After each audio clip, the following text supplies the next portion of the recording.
Dear students, तुम्ही वर्षभर खूप छान अभ्यास केला. आता फायनल एक्झाम तुमच्या अगदी जवळ येऊन ठेपलेली. तुम्हाला काल मी लास्ट लेक्चरमध्ये सांगितलेलं आहे की फिजिक्स 1 मध्ये एक्झॅक्टली काय करायचं, व्हॉट टू डू, कुठले क्वेश्चन्स, कुठले पॉइंट्स, त्याच्यावर जास्त लक्ष द्यायचं जेणेकरून तुम्हाला मॅक्झिमम मार्क्स ऑब्टेन होतील. याच पद्धतीनं फिजिक्स 2 मध्ये काही आहेत कन्सेप्ट, त्या कन्सेप्टला तुम्ही साईड बाय करून चालणारच नाही. हे डू ऑर डाय मध्ये ठेवायचे, लक्षात ठेवायचे. काय करायचं तर हे करायचेच. याच्यामध्ये डू ऑर डाय म्हणजे हे करायचेच, हे जर नाही केले तर तुमचं नुकसान होईल. अशा पद्धतीचे जे कन्सेप्ट आहेत ते, आणि मस्ट डू म्हणजे करा हे, या हेडिंग खाली आपण काही कन्सिडर करूयात कन्सेप्ट. आणि डू इट म्हणजे हे सहज चलत चलत करून घ्या, समजा विचारलास तर. अशा तीन पद्धती सांगतोय मी, 3 गोष्टी, 3 टप्पे, 3 पार्ट्स. याच्यामध्ये आपण फिजिक्स 2 चं डिस्कशन करूयात. जवळपास 25 मार्क या फिजिक्स 2 मध्ये विचारले जातात. तुम्ही जर मागचा नीटचा पेपर जर पाहिला तर तुम्हाला लक्षात आलं असेल की इलेक्ट्रिसिटी आणि इलेक्ट्रोस्टॅटिक याच्यावर जवळपास 40 मार्काचे क्वेश्चन आहेत. लक्षात ठेवा, नीट मध्ये म्हणजे जवळपास 10 क्वेश्चन तर याच्यावरच आहेत.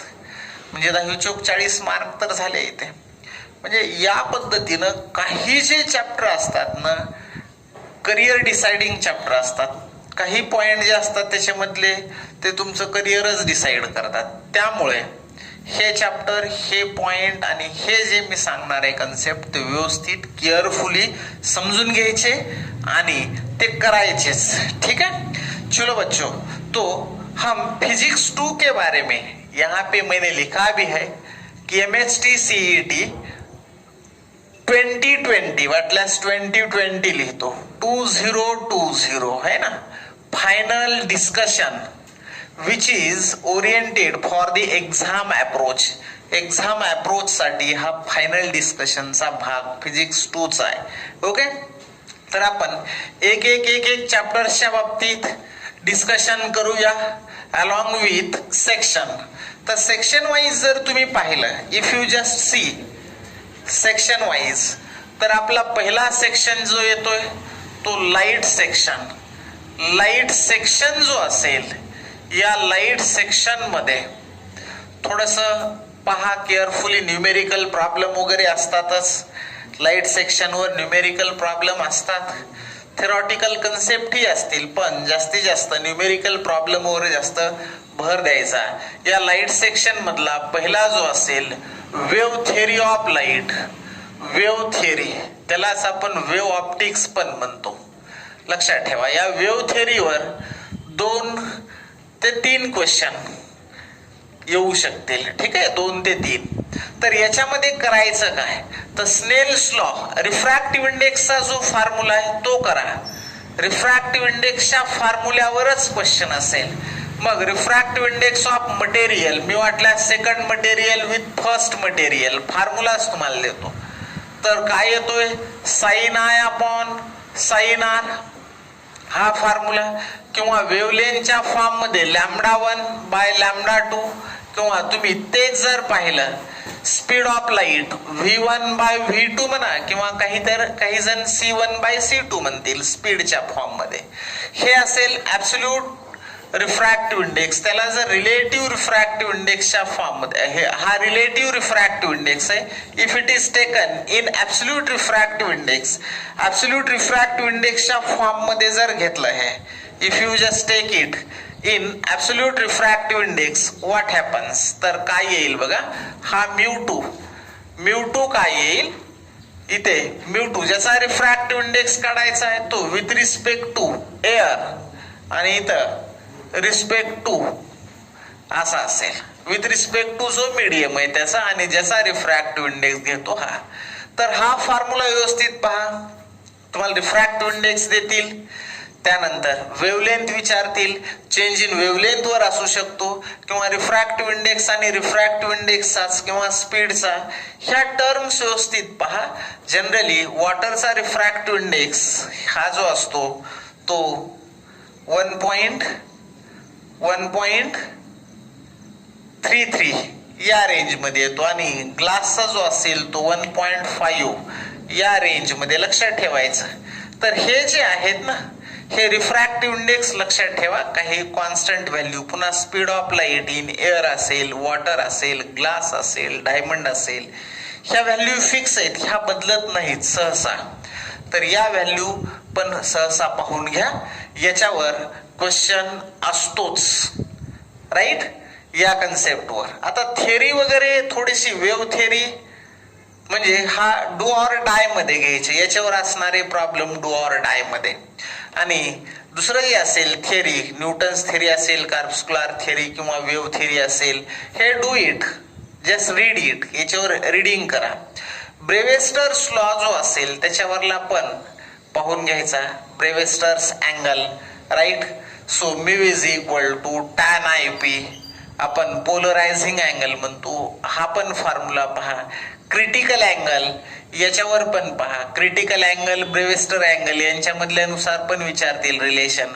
क्रिटिकल अँगल लक्षात ठेवा, मी त्याला आयसी म्हणतो, राईट, किंवा साइन आयसी म्हणतो. सो 1/μ हा फॉर्म्युला व्यवस्थित पहा, त्याच्यावरला प्रॉब्लेम पहा. हे जे 2-3 प्रॉब्लेम फॉर्म्युले आहेत ना, ते व्यवस्थित चेकआउट करायचे, याच्यावर प्रॉब्लेम असेल. ओके.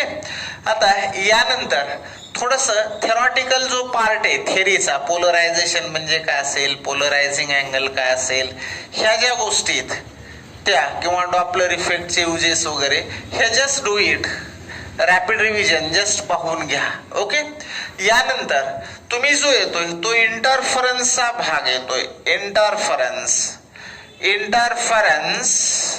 अँड डिफ्रॅक्शन हा जो चॅप्टर आहे त्याच्यावर इंटरफरन्सचे प्रॉब्लेम नक्की पाहिजे. इंटरफरन्सचे प्रॉब्लेम पाथ डिफरन्सचे, याच्यावर पाथ डिफरन्स, राईट, आणि फेज डिफरन्स, याच्यावरले न्यूमेरिकल प्रॉब्लेम पाहिजे. फेज डिफरन्स, पाथ डिफरन्स आणि फेज डिफरन्सचे रिलेशन्स तुम्हाला सांगितलेले आहेत ऑलरेडी. 2π जर असेल फेज तर पाथ लॅम्बडा असतो, त्याच्याच कंपॅरिझन मध्ये घेत चलायचं, लगेच लक्षात येईल. म्हणजे 2π जर असेल फेज तर पाथ लॅम्बडा. त्याच वेळी तुम्हाला जर पाय म्हणलं तर इकडे पाथ किती येईल, λ/2. अशा पद्धतीने हे रिलेशन्स, याच्यावर तुम्ही प्रॉब्लेम्स चेकआउट करा. त्यानंतर पाथ आणि फेज डिफरन्स याच्यावरून इंटेन्सिटी ऑफ लाईट इंटरफेरिंग ची डिसाइड होते. लक्षात ठेवा, कन्स्ट्रक्टिव्ह इंटरफरन्स मध्ये इन फेज असणं म्हणजे काय आणि आउट ऑफ फेज असणं म्हणजे काय, म्हणजे याच्या कंडिशन पाहून घ्या. कारण प्रॉब्लेम जरी विचारला तरी त्याला रिलेटेडच असतो. कंडिशन फॉर कन्स्ट्रक्टिव्ह आणि destructive interference, path difference, phase difference. Okay. Band विड्थचा फॉर्म्युला बघा. बँड विड्थ वर फॉर्म्युला असतो x is equal to x is equal to lambda d/d, याच्यावर फॉर्म्युला राहतो हा. आणि चेंज इन बँड विड्थ वगैरे असं विचारलं किंवा या ठिकाणी याच्यावरच तुम्हाला पाथ डिफरन्स वगैरे जर विचारलं किंवा डिस्टन्स ऑफ nth विचारलं, distance of nth bright band, distance of nth bright band from central bright band जर विचारलं तर n इंटू x असं घ्यायचं आणि x ची व्हॅल्यू तर दिलेली. आणि distance of nth dark band विचारलं तर हा फॉर्म्युला 2n-1 x/2, किंवा यालाच तुम्ही असं म्हणू शकता, समजा 7वा डार्क बँड आहे तर 6.5x, म्हणजे याचं जर कॅल्क्युलेशन केलं तर 0.5 न कमी येतं, 6.5. समजा इथे जर 7वा जर ब्राइट बँड डार्क बँड असेल तर 7 दुनी 14 मधून 1 गेला 13, 13च्या निम्म 6.5. लक्षात ठेवायचं, म्हणजे 6.5 येतं ते. याची जी व्हॅल्यू जर समजा इथं 7वा डार्क बँड विचारलं तर या सगळ्याची व्हॅल्यू म्हणजे डिवायडेड बाय 2 असं जर केलं तर या सगळ्याची जी व्हॅल्यू येते 6.5 येते. इथे जर 10th डार्क बँड म्हटलं तर याची व्हॅल्यू 9.5 येते. लक्षात ठेवा या पद्धतीने यांच्यातला डिफरन्स वगैरे हे जे प्रॉब्लेम आहेत यंग्स डबल स्लिट एक्सपेरिमेंट वरले किंवा फ्रेस्नेल्स बायप्रिझम एक्सपेरिमेंट याच्यावरले प्रॉब्लेम्स व्यवस्थित पहा, याच्यावरलेच विचारले जातात. लक्षात ठेवायचं. आता डिफ्रॅक्शन पॅटर्नचं जर विचारलं, आता हा जो असेल कन्सेप्ट डू ऑर डाय मध्ये घ्यायचा. हे जे इंटरफरन्स डिफ्रॅक्शन सगळे एकाच पद्धतीचे प्रॉब्लेम आहेत. बँडविड्थ असेल, फ्रिंज विड्थ, पाथ डिफरन्स असेल, या सगळ्या गोष्टी किंवा एक्सपेरिमेंट इयर मध्ये परफॉर्म केला, then liquid whose refractive index is given, हे जे प्रॉब्लेम आहेत पहा. ओके, तर ह्या प्रॉब्लेम मध्ये या न्यूमेरिकल कन्सेप्ट मध्ये न्यूमेरिकल प्रॉब्लेम मध्ये याला डू ऑर डाय मध्ये घ्यायचं. अगदी 1-1, 2-2 या टाइपचे प्रॉब्लेम सोडवायचे आणि लिव्ह इट. अगदी तुम्ही खूप सारे प्रॉब्लेम सॉल्व्ह करत बसताल, फक्त कन्सेप्ट कळणं आवश्यक आहे. You must be encouraged. तुमच्यामध्ये कॉन्फिडन्स येणं आवश्यक आहे. ओके, आता याच्यामध्ये डिफ्रॅक्शन मध्ये थोडस रिझॉल्विंग पॉवरचे वगैरे कन्सेप्ट, लिमिट ऑफ रिझोल्युशन आणि रिझॉल्विंग पॉवरचे कन्सेप्ट पाहून घ्या. टेलिस्कोप आणि मायक्रोस्कोपचे डू इट. लक्षात ठेवा. Interference diffraction just do. Interference डिफ्रॅक्शनचा जो डिफरन्स आहे जस्ट डू आणि या चॅप्टरला सोडून द्या. जवळपास इंटरफरन्स डिफ्रॅक्शन वर पण 2 ते 3 मार्क, म्हणजे लाईट सेक्शन मध्ये जवळपास 2 ते इथे जवळपास 2 विचारले तर इथं 3 विचारतील, इथे 3 विचारले, इथं 4, 3, 4 असं जवळपास 8-9 मार्काच्या आसपास हा लाईट सेक्शन 7-8 मार्काच्या आसपास विचारला जाऊ शकतो. 7-8, 6-7-8 असं काही नाही की एकदम 6. तर या दोघांना मिळून असेल. लक्षात ठेवायचं. इथे 2, इथे 3, इथे 3 विचारले, याच्यावर 2, असे एक 5-6 मार्क पर्यंत, 8 पर्यंत नाही जाणार, एक 5-6 मार्क पर्यंत हा चॅप्टर असेल. व्यवस्थित करा आणि सोपा चॅप्टर आहे. Do it. आता सगळ्यात महत्वाचा डिसाइडिंग चॅप्टर जो असेल तो इलेक्ट्रिसिटी आणि इलेक्ट्रोस्टॅटिक, म्हणून आपण त्याला इलेक्ट्रिसिटी सेक्शन या हेडिंग खाली घेऊ. इलेक्ट्रोमॅग्नेटिझम सेक्शन या हेडिंग खाली डिस्कस करूया. म्हणजे तुम्हाला लक्षात येईल की एक्झॅक्टली काय करायचं. लास्ट स्टेज मध्ये हे चॅप्टर सोडायचेच नाहीत.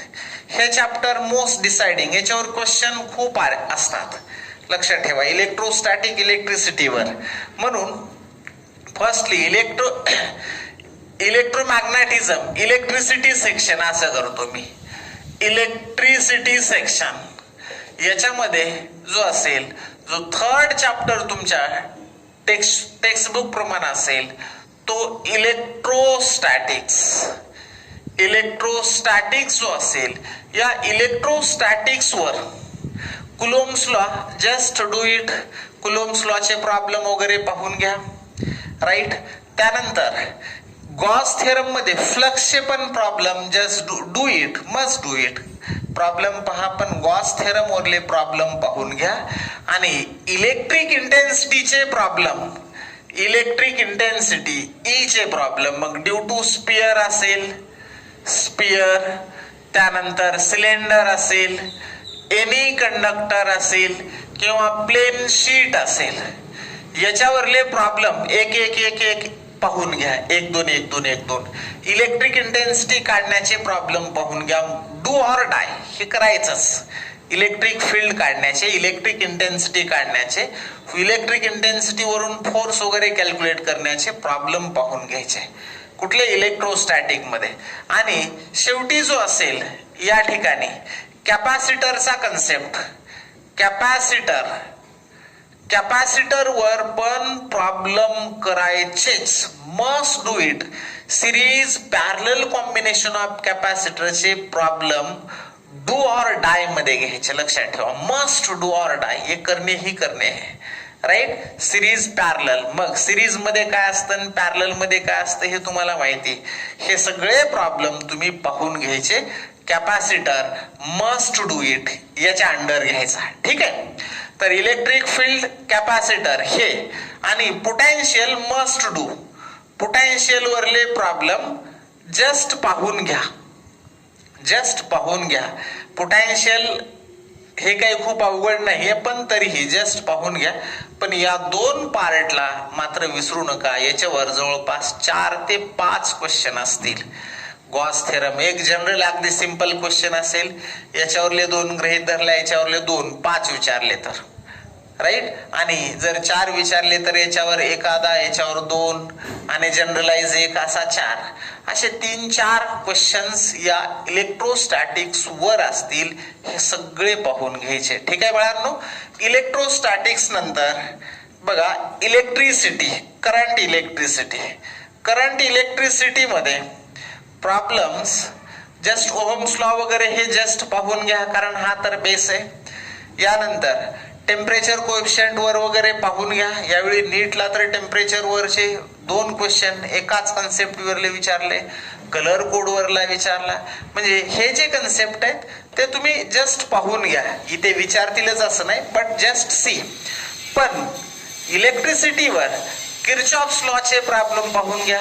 किर्चॉफ्स लॉ कसा अप्लाय, ओपन ब्रँच साठी कसा अप्लाय करायचा किर्चॉफ्स लॉ, तर केव्हीएल चे problem just see it, must see, must म्हटलंय, must do it. KVL KCL चे, केसीएल केव्हीएल चे जे प्रॉब्लेम आहेत 1-1, 2-2 छोटे छोटे प्रॉब्लेम पाहिजे. केव्हीएल चे प्रॉब्लेम खूप मोठा लूप नाही घ्यायचा, नाही तर मोठा लूप सॉल्व्ह करत बसताल आणि मग प्रॉब्लेम सर एवढे मोठे मोठे येतात का, नाही.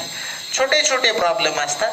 म्हणजे केव्हीएलचा एक सिम्पली मी तुम्हाला प्रॉब्लेम देतो. समजा हा ए असेल, हा इथे रेजिस्टन्स, या ठिकाणी एक सेल दिली, इथं दुसरी सेल दिली आणि हा बी पॉइंट दिला. याच्यामधून करंट समजा 2 एम्पियर फ्लो होतो, इथे 5 ओहम आहे, या ठिकाणी 10 व्होल्ट दिलं, इथं 6 व्होल्ट दिला आणि हा पॉइंट बी. तुम्हाला म्हटलं VA मायनस VB किती, what is potential difference between A and B. तर इथे केव्हीएल अप्लाय करता येतो. तुम्ही असाच केव्हीएल अप्लाय करा ए कडून. म्हणून इथं काय असेल, VA इथून सुरुवात केली, इथून इथे गेलात की इथलं व्होल्टेज किती, 5×2 10. करंटच्या डायरेक्शन मध्ये गेलात तर मायनस 5×2 10. इथं हायर टू लोअर जात आहे म्हणजेच पुन्हा मायनस, पण इथं lower to higher plus 6 is equal to VB असेल. मग ह्या 20 मधून 6 मायनस गेले 14, राईट. मग हे -14 असतील, इकडे जर गेला तर so VA minus VB is equal to 14 volt. अशा टाइपचे 1-2 प्रॉब्लेम पाहून घ्या केव्हीएल वर. हे झाले शॉर्ट प्रॉब्लेम, लक्षात ठेवा. असो तर केव्हीएल केसीएल हे पाहून घ्या. विस्टोन्स ब्रिज वरले प्रॉब्लेम पाहिजेच. Do or die, must do. इथे डू ऑर डाय मध्ये घेतोय मी. विस्टोन्स ब्रिजचे प्रॉब्लेम करायचेच. मीटर ब्रिज, विस्टोन्स ब्रिज आणि पोटॅन्शियोमीटर ह्याला मस्ट डू इट मध्ये घ्या, लक्षात ठेवा. म्हणून ब्रिजचे प्रॉब्लेम असतील, विस्टोन्स ब्रिज, राईट. त्यानंतर मीटर ब्रिज, मीटर ब्रिज याचे प्रॉब्लेम डू ऑर डाय मध्ये घ्यायचे. आणि पोटॅन्शियोमीटर, पोटॅन्शियोमीटरचे पोटॅन्शियल ग्रॅडियंट वगैरे काढण्याचे जे प्रॉब्लेम आहेत ना, पोटॅन्शियल ड्रॉप, पोटॅन्शियल ग्रॅडियंट, हे प्रॉब्लेम तुम्ही पाहायचे. आणि याचे जे थेरॉटिकल जे पार्ट आहेत ना, थोडे थोडे प्रिकॉशनचे, advantages, disadvantages, just read it, लक्षात ठेवा. मस्ट डू हे असतील प्रॉब्लेम, ठीक आहे. याच्यावर ही जवळपास 3-4 क्वेश्चन विचारले जातील. हे सगळे क्वेश्चन्स, हे क्वेश्चन 3-4 बरेचसे होतात, लक्षात ठेवा. ओके. आता यानंतर आपण मॅग्नेटिझम सेक्शन कडे जाणार आहेत. तर मॅग्नेटिझम मध्ये फर्स्ट असेल, या ठिकाणी फर्स्ट म्हणजे आपल्या चॅप्टर नुसार 5th one, magnetic effect of electric current.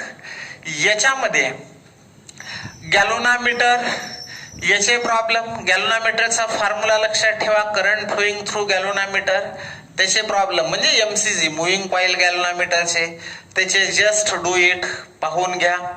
त्यानंतर मॅग्नेटिक फील्ड फाइंड आउट करणे, to find magnetic field B find म्हटलं तर याच्यामध्ये सोलेनॉइड जे असतील, सोलेनॉइड, राईट, सोलेनॉइड आणि toroid, even if coil, circular coil आणि कंडक्टर हे मस्ट डू ऑर डाय याच्यामध्ये घ्यायचे. राईट, याच्यावर प्रॉब्लेम्स राहतात. ओके, डू ऑर डाय मध्ये मी घेतलं, याच्यावरले प्रॉब्लेम. समजा सोलेनॉइडचं magnetic field n number of turns per length दिलेले असतील तर म्यू नॉट एन आहे. टोरॉइडला पण तसंच असतं. पण सर्क्युलर जर कॉईल असेल at the centre, mu naught I upon 2r हे येतं. Straight conductor, infinitely long straight conductor, याला जस्ट पाहून घ्या. कॉईल आणि कंडक्टरला mu naught I upon 2πr हे जे इन्फानाइटली लॉंग स्ट्रेट हे पाहून घ्यायचे. ठीक आहे, हे डू ऑर डाय मध्ये सोलेनॉइड आणि टोरॉइडचे घ्यायचे. Right, application of Ampere's law हा जो कन्सेप्ट आहे ना तो आला पाहिजे इथे.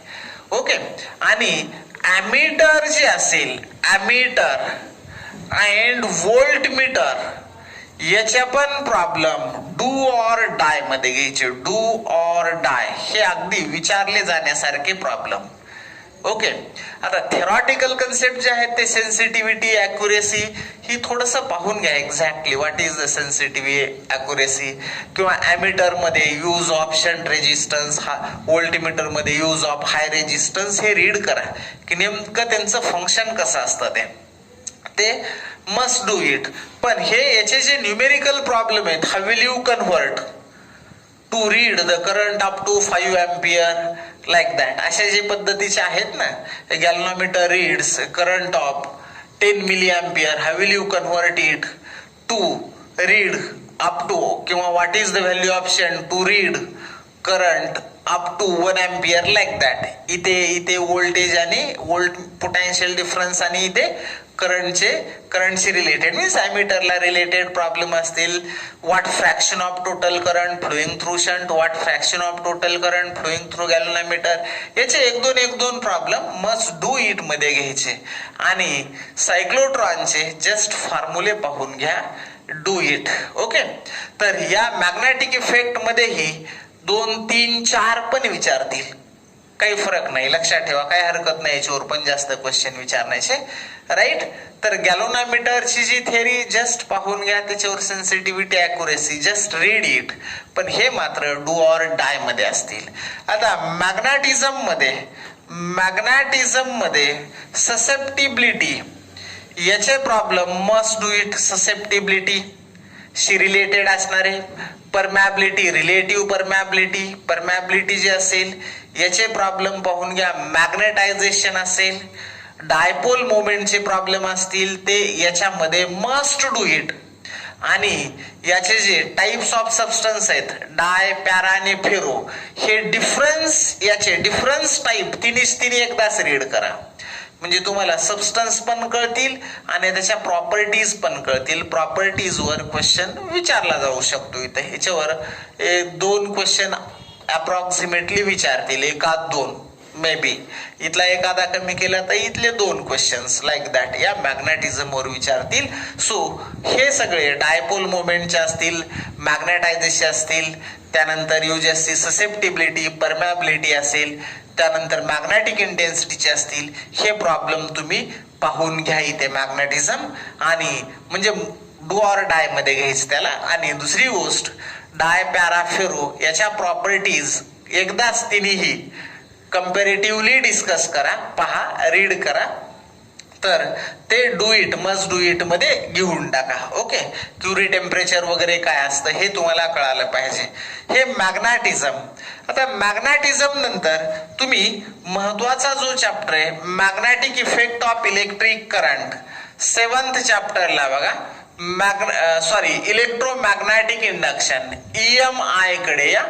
7th चॅप्टर EMI मध्ये लेन्झ लॉ आणि फॅराडेज लॉ वरचे प्रॉब्लेम करायचेच.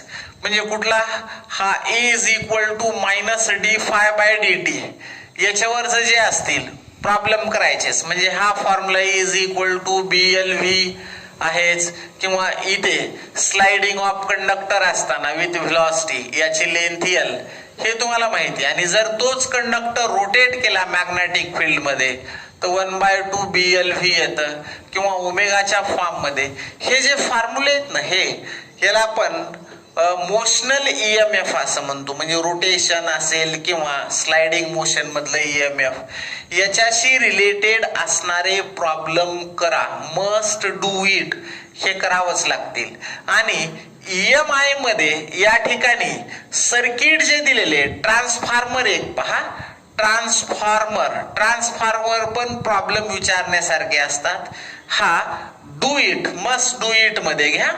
आणि दुसरी गोष्ट, सर्किटचे जे बेसिक थेरीत ना, करंट कुठल्या सर्किट मध्ये लीडिंग असतो, व्होल्टेज कुठल्यामध्ये लॅगिंग असतं, हा जो प्रकार आहे ना, LCR सर्किट असेल, L circuit, C circuit, R circuit, त्याचा power factor, RMS value calculate करता आली पाहिजे, पीक व्हॅल्यू कॅल्क्युलेट करता आली पाहिजे, रेझोनन्सच्या कंडिशन काय आहेत, राईट, पॉवर फॅक्टर किती असतो, ह्या सगळ्या गोष्टी व्यवस्थित पाहून घ्या. ओके, याच्यावर पण जवळपास 3-4 मार्काचे क्वेश्चन येऊ शकतील. हा पण हेवी चॅप्टर आहे, मोठा आणि महत्वाचा आहे. ओके, तर याच्यामध्ये LCR चे जे सर्किट मधले वेगवेगळे आहेत, L circuit, C circuit, R circuit, त्याच्यावर ही क्वेश्चन्स पाहून घ्या.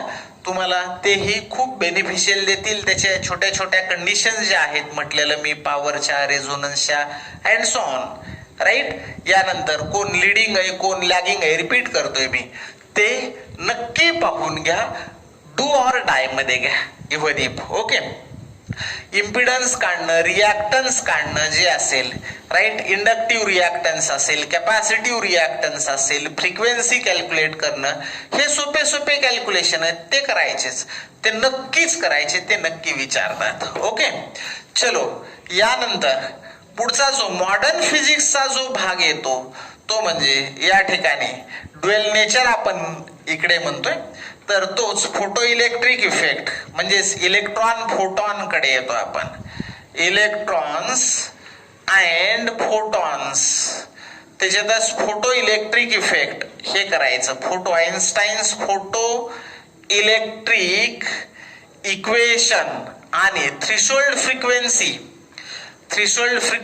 थ्रेशोल्ड वेव्हलेंथ आणि वर्क फंक्शन, याच्यावर क्वेश्चन पाहायचेच.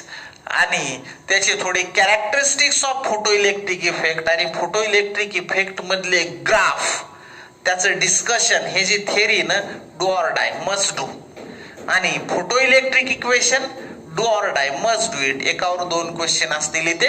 हे फोटो इलेक्ट्रिक इफेक्टचे क्वेश्चन्स व्यवस्थित करून घ्यायचे. ओके, आणि या फोटो इलेक्ट्रिक इफेक्ट, ते यूज ऑफ फोटो सेल वगैरे जे आहेत, ते पण जस्ट डू इट, रीड करून घ्या. यानंतर 9th जो चॅप्टर येतो मॉडर्न फिजिक्स मधला, ऍटम्स, मॉलिक्युल्स अँड न्यूक्लिया. तसं ऍटम्सचं काही एवढं हे नाही, मॉलिक्युल्सचं काही संबंध नाहीयेत, ऍटम्स आणि न्यूक्लिया, पण चॅप्टरचं नाव आहे मॉलिक्युल्स अँड न्यूक्लिया. हा जो चॅप्टर आहे ना, याच्यामध्ये या ठिकाणी वेगवेगळ्या ऍटमची जी बोहर्स थेरी ऑफ ऍटम आहे ना, आता इथे जे स्टार्टला रदरफोर्डचे वगैरे ड्रॉबॅक आहेत, ते जस्ट रीड इट, तुम्हाला रीड केलं तरी त्याचा क्वेश्चन सुटेल. पण या ठिकाणी बोहर्स थेरीचे जे क्वेश्चन्स आहेत ना, बोहर्स थेरीचे जे कन्सेप्ट आहेत, आपण म्हणू अझम्पशन्स, 3 अझम्पशनवर असणारे वेगवेगळे कन्सेप्ट, त्याच्यामध्ये रेडियस, बोहर्स ऑर्बिटची रेडियस, हा क्वेश्चन पाहायचाच. बोहर्स ऑर्बिटची रेडियस फर्स्ट ऑर्बिट साठी नियर अबाउट 1.1 असते, लक्ष येते, नाही सॉरी 0.5 अँगस्ट्रॉम असते, नियर अबाउट 0.5 अँगस्ट्रॉम, हे लक्षात ठेवायचं. म्हणजे 1/2 अँगस्ट्रॉम असते, हे अप्रॉक्सिमेटली लक्षात ठेवा. आणि त्याच्या मल्टिपल मध्ये तुम्हाला करता येतील. ओके, कारण RN is directly proportional to n², मग फक्त n², जो काही ऑर्बिट असेल त्याचा स्क्वेअर करत जायचं आणि 1/2 न मल्टिप्लाय करायचं, रेडियस वगैरे येत जाईल. ओके, तर रेडियस ऑफ बोहर्स ऑर्बिट हे करा. बोहर्स ऑर्बिटचे रेडियस, अँग्युलर मोमेंटम वरले आणि एनर्जीचे, मस्ट डू इट.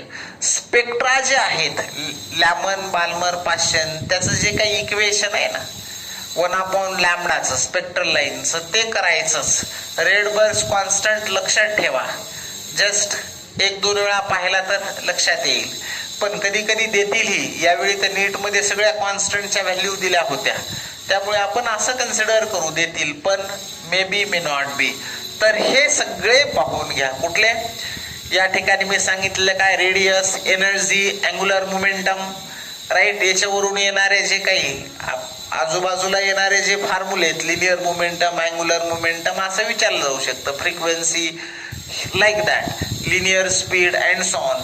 हे जे आहेत ते सगळे जे कन्सेप्ट, त्याच्यावर एक दोन क्वेश्चन, छोटे छोटे क्वेश्चन आहेत बघा, रेशो वगैरे. आणि जे सिरीज लिमिटचे जे आहेत value 1/λr 1/p² - 1/n², p च्या ठिकाणी तुम्ही इनिशियल, n च्या ठिकाणी फायनल ऑर्बिट असंही म्हणू शकता. Let it be. त्याची तुम्ही जो फॉर्म्युला केलाय तो क्लिअर लक्षात ठेवा. पण दुसरी गोष्ट याच्यामध्ये सिरीज लिमिटच्या व्हॅल्यू लक्षात ठेवा. सिरीज लिमिट म्हणजे कसं, लॉंगेस्ट आणि शॉर्टेस्ट वेव्हलेंथ ह्या ज्या आहेत त्या तुम्हाला काढता आल्या पाहिजेत, त्याचे रेशिओ काढता आले पाहिजेत. लामन बाल्मर 500ची सिरीज लिमिट माहीत पाहिजेत अँड सो ऑन. मग कुठलं सिरीज कुठल्या रेडिएशनशी रिलेटेड आहे, मग अल्ट्राव्हायोलेट आहे का, विजिबल आहे का, इन्फ्रारेड, फार इन्फ्रारेड अँड सो ऑन. ह्या सगळ्या गोष्टी तुम्ही डू ऑर डाय मध्ये घ्यायच्या. आणि न्यूक्लियसचं कंपोजिशन आणि बाइंडिंग एनर्जी पर न्यूक्लिऑन हे डू ऑर डाय मध्ये घ्यायचं. ओके. रेडिओ ऍक्टिव्हिटी जी येते ते ही डू ऑर डाय मध्ये घ्या. रेडिओ ऍक्टिव्हिटीचे जे इक्वेशन आहेत, यावेळी रेडिओ ऍक्टिव्हिटीवर सरळ एक इक्वेशन विचारलं होतं, पण रेडिओ ऍक्टिव्हिटीचं जे असेल त्याला ही डू ऑर डाय मध्ये घ्या. रेडिओ ऍक्टिव्हिटीवर क्वेश्चन असतो. ओके. तर हे ऍटम्स, मॉलिक्युल्स, न्यूक्लिया याच्या बाबतीत असेल, राईट. आता यानंतर जो पुढचा पार्ट येतो तो सेमीकंडक्टर. सेमीकंडक्टर जो असेल तो सेमीकंडक्टर आपल्याला तसा बरेच जण इझी गोईंग घेतात, पण क्वेश्चन जास्त असतात. तुम्ही पाहिला असेल यावेळी 3 का 4 क्वेश्चन नीटला विचारलेत, सोप्या चॅप्टरवर अगदी. म्हणून सगळा थेरॉटिकल पार्ट आहे. त्याच्यामध्ये लॉजिक गेट 100% करायचंच, सोपं आहे अगदी. लॉजिक गेटवर एक तरी क्वेश्चन असतोच, लक्षात ठेवायचं. त्यानंतर डायोड जे असेल सेमीकंडक्टर मध्ये, डायोड वर एक तरी क्वेश्चन असतो. डायोड लक्षात ठेवायचं. डायोड मग पीएन जंक्शन असेल, त्यानंतर रिव्हर्स फॉरवर्ड असेल, राईट. मग डायोडशी रिलेटेड जेवढी थेरी किंवा या ठिकाणी N type material, P type material, right, हे सगळं जे आहे N type semiconductor, P type, doping वगैरे, ही सगळी इनिशियली आपण डायोड मध्ये आपण इन्व्हॉल्व करतोय. तर याच्यावर एक तरी क्वेश्चन. आणि दुसरा गोष्ट, ट्रान्झिस्टरवर एक तरी क्वेश्चन, ट्रान्झिस्टर, डायोड आणि तिसरी गोष्ट लॉजिक गेट. अशा या 3 पार्टवर एक क्वेश्चन गृहीतच धरायचा, राईट. म्हणून हे तिन्ही पूर्ण हा चॅप्टर व्यवस्थित सिन्सिअरली वाचून घ्यायचा. ज्या काही पॉइंट आहेत त्याला अंडरलाईन करायचं. काही डाऊट्स वाटले विचारायचे, करस्पॉन्डिंग तुमच्या कलिग्सला विचारा, तुमच्या मित्रांना विचारा किंवा तुमच्या टीचर्सला करस्पॉन्डिंग विचारा, राईट. तर हे जे आहेत कन्सेप्ट सेमीकंडक्टरचे करून घ्यायचे. आणि कम्युनिकेशन मध्ये पहिले जे आहे, आता कम्युनिकेशन हा लास्ट चॅप्टर, कम्युनिकेशन सिस्टीम. याच्यामध्ये या कम्युनिकेशन सिस्टीम मध्ये सगळे इलेक्ट्रोमॅग्नेटिक स्पेक्ट्रम पाहून घ्या, त्याच्या फ्रिक्वेन्सी आणि वेव्हलेंथ. मग इन्फ्रारेड रे, इनव्हिजिबल, मायक्रोवेव्ह, हे सगळे, ह्या सगळ्या ज्या आहेत, अल्ट्राव्हायोलेट रेज वगैरे, एक्स रेज, गॅमा रेज, इथपर्यंत याचे रेंज लक्षात ठेवत चला. ओके. त्यानंतर याच्यामध्ये ground wave, sky wave, ground wave propagation, sky wave propagation, हे जे आहे सॅटेलाइट च कम्युनिकेशन, हे सगळं कम्युनिकेशन सिस्टीम एकदा जस्ट रीड करा. Modulation, amplitude modulation, frequency modulation हे रीड करा. मी फक्त रीड करा म्हणतोय. थेरॉटिकल कन्सेप्ट असतील, नो न्यूमेरिकल प्रॉब्लेम. एकदा सहज बसल्या बसल्या रीड केलं तरी तुम्हाला त्याचा एखादा क्वेश्चन असतो तो सुटून जाईल, राईट. असं ओव्हरऑल जर तुम्ही डिस्कशन केलं तर तुम्हाला लक्षात आलेलं आहे की सगळ्यात जास्त कुठे इलेक्ट्रिसिटी, इलेक्ट्रोस्टॅटिक आणि electricity, electrostatic, magnetic effect, magnetism आणि इलेक्ट्रोमॅग्नेटिक इंडक्शन हा पार्ट तुम्हाला जवळपास 17-18 मार्क पर्यंत घेऊन जातो. 15-16-17 पर्यंत आरामशीर घेऊन जातो, फक्त एवढाच पोर्शन. लाईट सेक्शनला आणखी थोडस केलं तर 20 मार्काच्या आसपास तुम्ही लाईट सेक्शन प्लस इलेक्ट्रोमॅग्नेटिझम आणि जवळपास आणि शेवटी मॉडर्न फिजिक्सचा सेक्शन याचे एक 3-4 जे आहेत ते एक 25 मार्काचा अशा पद्धतीनं व्यवस्थित भरती होईल ते. तर फर्स्ट पेपर सेकंड पेपर या दोघांनाही व्यवस्थित पण मोर केअरफुली कुठं राहायचं म्हटलं, इलेक्ट्रोमॅग्नेटिझम सेक्शन, इलेक्ट्रिसिटी मॅग्नेटिझम या सेक्शनला मोर केअरफुल राहा. आणि मॉडर्न फिजिक्स मधल्या ॲटम्स आणि न्यूक्लिया या चॅप्टर बरोबर सेमीकंडक्टर याच्यावर मोर स्ट्रेस द्या. तुम्हाला लक्षात येईल की तुम्ही मॅक्सिमम गेन केलेला आहे, तुम्हाला जास्तीत जास्त मार्क, तुमचे जास्तीत जास्त क्वेश्चन सॉल्व्ह झालेले आहेत. ओके, तर सगळ्यांनी व्यवस्थित मी सांगितल्याप्रमाणे जे काही पॉइंट सांगितलेले ते व्यवस्थित करा. कॉन्फिडंट राहा. सगळ्यात महत्वाचं कॉन्फिडन्स हा खूप महत्वाचा आहे. तुम्ही जर कॉन्फिडंट आहात तर सगळ्या गोष्टी क्लिअर होत चालतील, सगळे आन्सर येत चालतील आणि तुमचा 100% चांगला रिझल्ट येणार आहे. पॉझिटिव्ह ॲटिट्यूड ठेवा, कॉन्फिडंट राहा, बोल्डली फेस करा आणि कुठल्याही गोष्टीला घाबरायची गरज नाहीये. ओके बच्चो, टेक केअर, बी हॅपी आणि पुन्हा एकदा तुमच्यासाठी बेस्ट लक. थँक्यू.